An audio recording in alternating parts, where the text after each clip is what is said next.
This is a standard PC case. On the back, you see where all the connections go. You can tell what side the front is. It is pretty simple to know. Might be an older case, but at least you know what it is.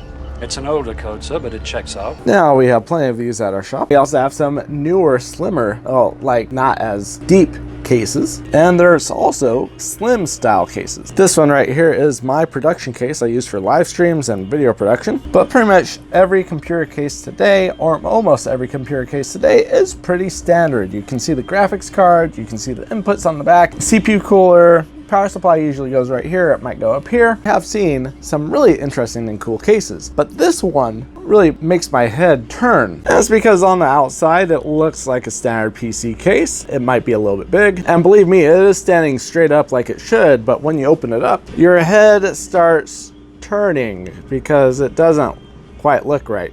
Like the GPU should not be upright like this, it should be flat. And your CPU cooler, AIO, shouldn't be here, it should be like up here or in here. And then you take a look at the back and you're like, whoa, what's going on? Where do you connect all your components? Well, it's up here on the top, and your cables go out the back there, or they should.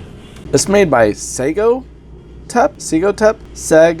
This case definitely makes for one of those what is going on, but it's cool in a I have no idea what's going on in here way. But if you know what you're doing with computers, you can actually figure out that it's just tilted sideways. Tell me, would you buy this kind of case?